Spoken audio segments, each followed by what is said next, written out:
Peace, family. Peace. Peace and elevation, family. I have a question. Are we too distracted for our own earthly good at this point? You know what I mean? In 2024, are we too distracted for our own earthly good? You know?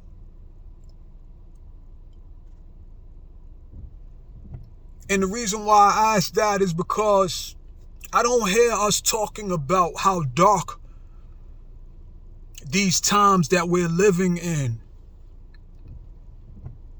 are. You know what I mean? And the impact that they have on us here in the inner cities where a lot of us hail from and live, you know?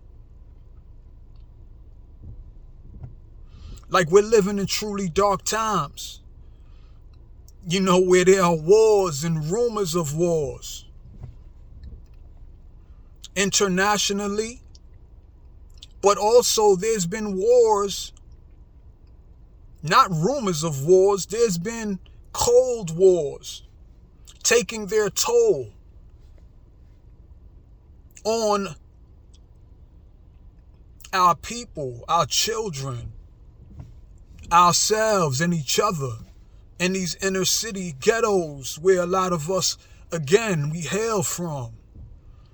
Our children are being turned into savages, you know, animals, totally controlled by their emotions, you know, by their egos, by their desires, and not allowed to rise up into maturity where they can tap into being civilized and being godly in how they conduct themselves. And then to overflow that peace, that purpose, that creativity and imagination into the world and into the lives of others, to activate them so that they can in turn rise in their own right, to be able to take advantage of the opportunities that are available to an awakened individual who knows how precious life is and knows that they have the power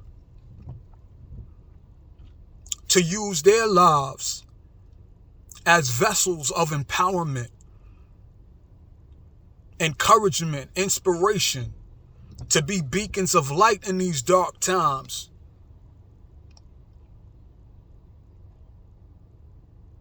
To help to change the narrative. To help awaken others again to their ability to add on, you know what I mean, to positive discourse and positive collaboration, to bring empowerment, man, to the rank and file community membership, to take ownership and positive control over the ghettos, to not believe that their only alternative is to either suffer in silence, in distraction, in addiction, in trauma bonding, or to leave and try to attach themselves onto somebody else's community. You know what I mean? Where things are not as haphazard and chaotic as it is in the ghettos. But a lot of these other communities that you may think or believe or feel that you can attach yourself onto to escape the trials and tribulations of the ghetto, the black ghettos, a lot of these communities, they don't want you there. And they're not going to allow you to just attach yourself on to their communities You know what I mean? And have some say-so in how things are going to be run. And to find opportunity to carve out your niche in their communities that they run for their racial, ethnic, cultural grouping. You know? They want you to keep all of that madness and pain and suffering and hatred and backbiting and slandering. They want you to keep that in the ghetto. That's why the ghettos were created. You know what I mean? And as long as all of that chaos and that death, that physical, emotional, mental death and poverty remains in the ghetto, nobody cares too much. It's only when it begins to seep out and threaten the peace and tranquility of other communities that you see some of these politicians and others, you know, begin to speak out against,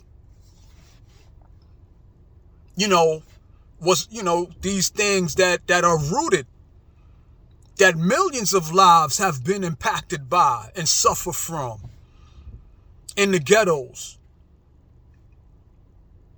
Only when it begins to seep out do they, you know, begin to say, oh, we got to stop this. We got to eradicate, you know, poverty. Only when it seeps out, not where it's been concentrated and where it's been continuing generation after generation to rob us of the ability to enjoy peace and sovereignty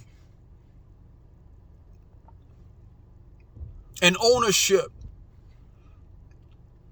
in the black ghettos, to turn them into havens and oases where we can offer security and support to our children to be all that they can be. I mean, due to the fact that when you're a baby, you're cute and cuddly and harmless, hoping to receive the love and instruction that you need so that you can transform your life from being a caterpillar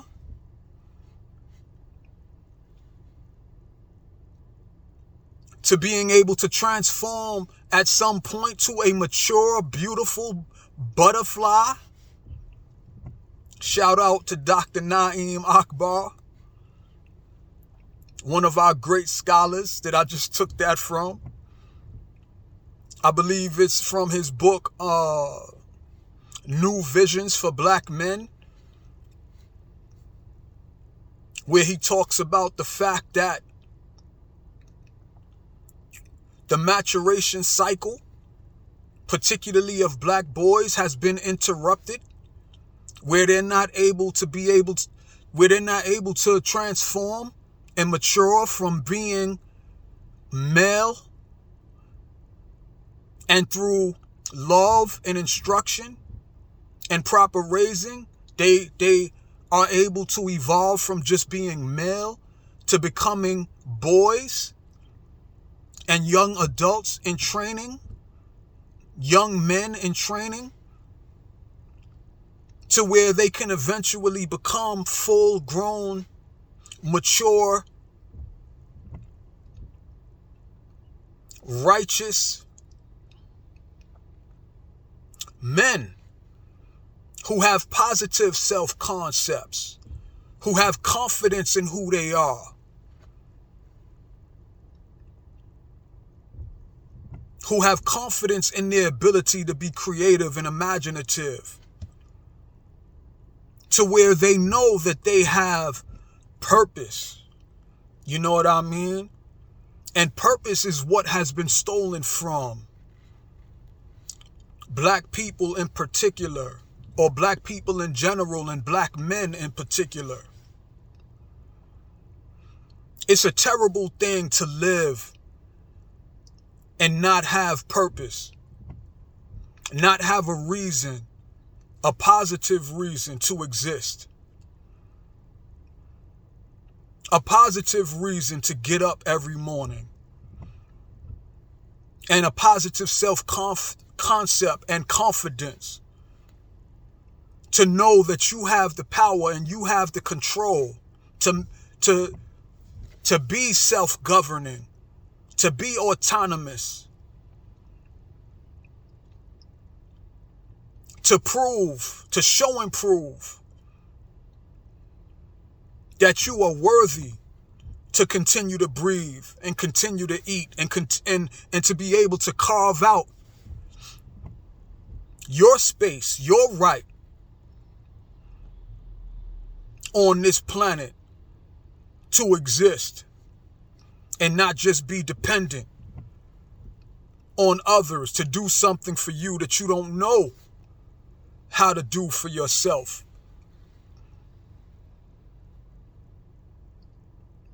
And if you don't know how to do these things for yourself and you believe that and you normalize this dependency, this is where a lot of the lower vibration tendencies come from. Where instead of you being focused on being a creator of your own businesses, your own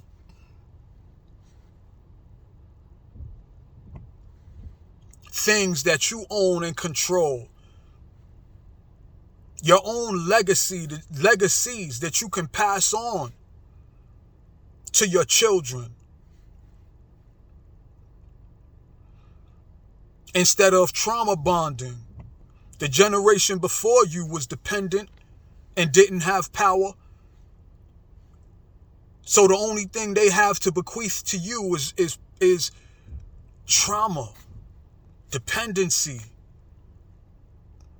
You know, get in to fit in, addictions and addictive behaviors, backbiting, gossiping, slandering each other, crabs in the barrel interactions,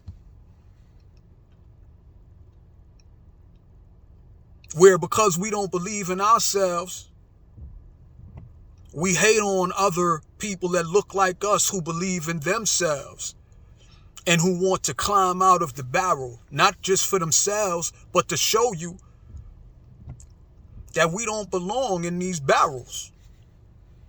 Subjugated, powerless, being dependent, pardon me. Not believing in ourselves, not believing in others, normalizing that chaos, that confusion. So anyway,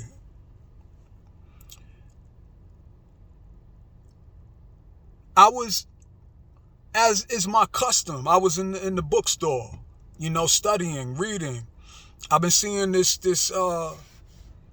brother, you know, I've been noticing him. He started, I took notice of him. I guess he's taking notice of me. I'm usually, a lot of times, I spend a lot of time reading, writing, contemplating,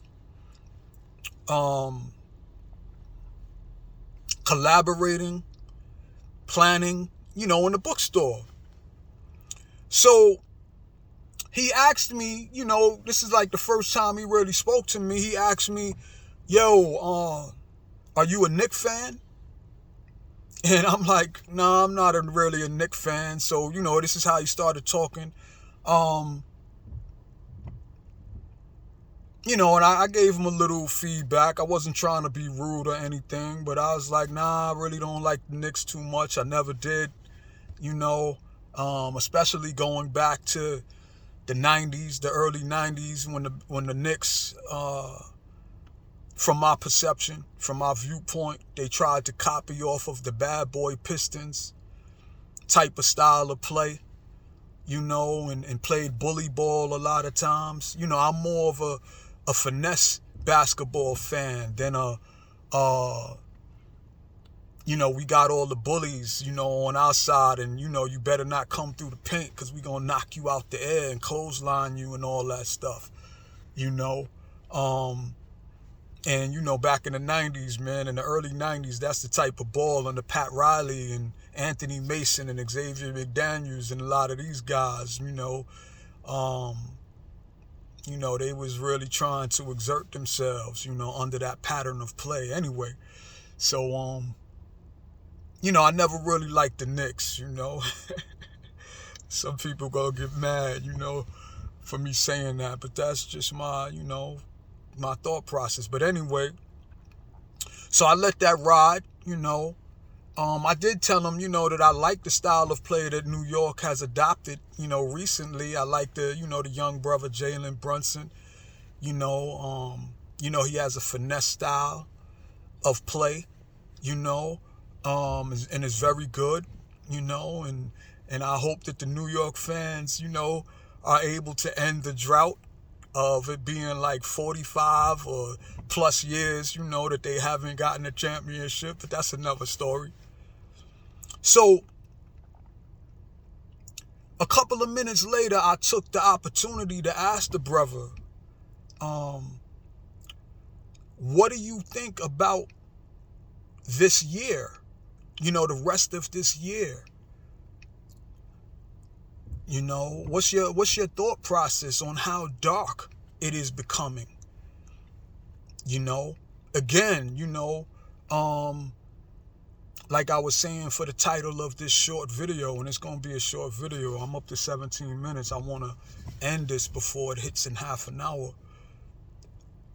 Are we too distracted for our own earthly good? And so I asked him, what do you think about, how dark it's becoming and where we're going to end up? Where's humanity going to end up, by the end of 2024? And he's like, yo, what you mean? I'm like, this year is real dark. These times are getting real dark. So, internationally, domestically. As a matter of fact, I didn't even explain it that much. I just asked him really, where does he think we're going to end up, with all the wars and rumors of wars in the world, all the chaos, all the confusion, all of the, hatred and bigotry and prejudice that we see being spread, at in this time. And so he began to talk to me about Israel. He began to talk to me about China. He began to mention all of these places, Africa, all of these places internationally, And I was, trying to be patient, and I was waiting for him to get to the domestic trials and tribulations and darkness and disempowerment and chaos and confusion that is on the rise. Where our children, again, are falling into, savagery and savage behaviors. No love, for their parents and other adults. No love for themselves. No love for their peers. And so I finally asked him, I'm like, damn, brother. Like, I didn't say damn, brother. But I said, yo, brother, have we normalized a fear of talking about what's going on here domestically in America? Have we normalized the fear of taking stock of a social, political, economic mainstream that has no love, that has no concern, particularly, again, for the inner city neighborhoods, whether it be New York, whether it be, California or Chicago or Atlanta or New Jersey or wherever we're at. A lot of times it's the same disempowerment. It's the same trauma bonding. It's the same misery loves company. It's the same chicken spots, Chinese food stores, liquor stores. Do you know what I mean? The projects, the ghettos that we don't own, we don't control. We don't have any serious investment in the businesses. We don't have our own schools. We're just there, a lot of times. Existing like third world countries in the American construct in the inner cities. Suffering.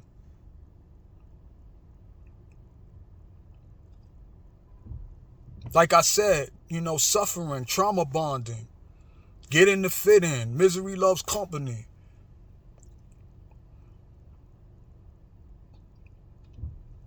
The majority of us wanting to get out and go somewhere else but can't get out.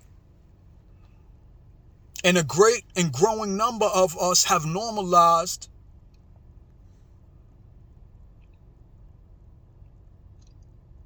this chaos, this confusion, this self-contempt, this victimization. We've normalized it a lot of times. And so we rather talk about basketball games. We'll rather talk about, if we are little conscious, we'll talk about wars going on in diverse places, far away places. But we're not talking about the war, the Cold War, that's getting a little bit more warm or hot, that has been going on in the black ghettos for decades, for generations, where we've lost thousands, tens of thousands of precious little babies to self-hatred, to self-doubt, and a non-belief in themselves.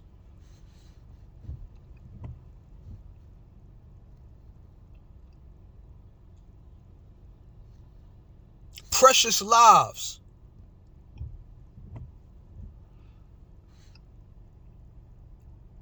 We've normalized that Cold War. And again, and the brother, he kept on talking, and he said he was from the Caribbean. So I would presume that he wasn't born here. So maybe this is why he couldn't seem to take on an investment in wanting to see this Cold War end, in the black ghettos. And I don't hear anybody talking, like even he couldn't. We talk about what's going on in China, in Africa. He even mentioned, the chaos and confusion that's happening on with these protests on the college campuses. I don't hear any of those people talking about the ongoing cold and growing increasingly warm and hot war in the black ghettos. I don't hear them talking about our plight. I don't see fancy commercials saying, we got to take greater investment and ending the poverty, the mental poverty, the emotional poverty, the spiritual poverty, the physical poverty in the black ghettos. I don't hear anybody, coming to our aid, having any concern for us. So it's normalized. Like people say, they love us, they love our culture, but they don't love us. They love our culture, but they don't love us enough to take stock in our stolen humanity and our lost humanity. And the need for us to regain a level of self-agency and self-determination and self-empowerment and self-love, to where we can begin to love ourselves properly as individuals, so that we can begin to extend that love, overflow that love in collaboration and cooperation with our neighbors in these black ghettos. You know what I mean? Are we too afraid? Are we too distracted to talk about these things seriously? To where we can only talk about, yo, you think the Knicks gonna do it? Or yo, LeBron got bumped? Or, I don't, especially at this point, I don't do a lot of, TV watching. But I guarantee you, I don't know, American Idol or and I'm not trying to judge, people. But I am, again, asking, are we too distracted for our own earthly good? If the Knicks were somehow to win the NBA championship, would that be salvation for New Yorkers and the fans of New York? Would that somehow magically empower us past our trauma bonding, past our self-hatred, past our inability to pass on legacies of empowerment to our children?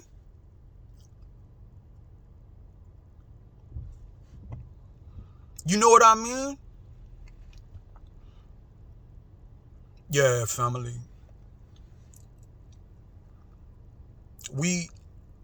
Let me close out by saying this.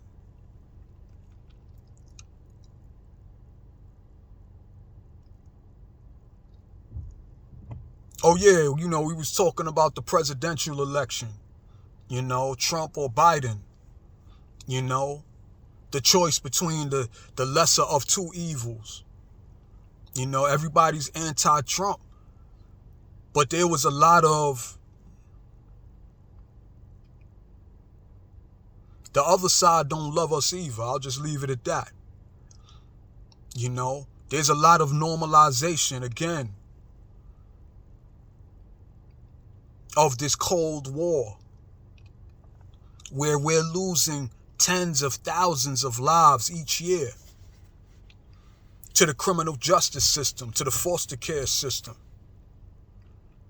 You know what I mean? And everything in between when it comes to our children, our precious children. And it's business as usual. And nobody's talking about coming to our aid. And we have ethnic immigrants that are allowed to come into the vacuum in the black ghettos and open up bodegas, the supermarket, the little mini supermarkets, and sell us devitalized food chopped cheese and all that, all this, and sell us liquor and chicken, in the chicken spots. All of these places are controlled, maybe not owned, but they're controlled a lot of times by ethnic immigrants that are just there to make money.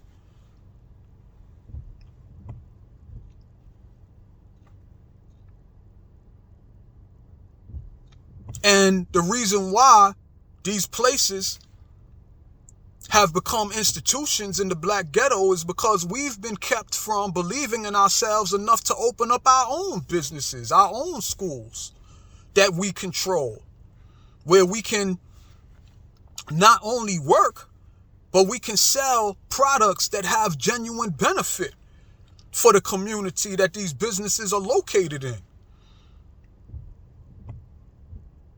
You know what I mean? And I don't expect, any, like I said, these people are just there a lot of times to make their money off of us, but they don't really care about the conditions and the conditioning of the black ghettos. I don't hear them talking about ending the Cold War. They benefit from the Cold War, of our non-belief in ourselves and us being distracted through sports and music. I think there's supposed to be a rap battle going on between Drake and Kendrick. I don't care about that, man. I want this Cold War to end. That sees our precious babies turned into savages, thugs, criminals, ending up in the foster care system, ending up in the prison industrial complex system, or in the cemetery before their time. I want to talk about that. When we going to start talking about that? You know what I mean? More. Or are we too distracted for our own earthly good?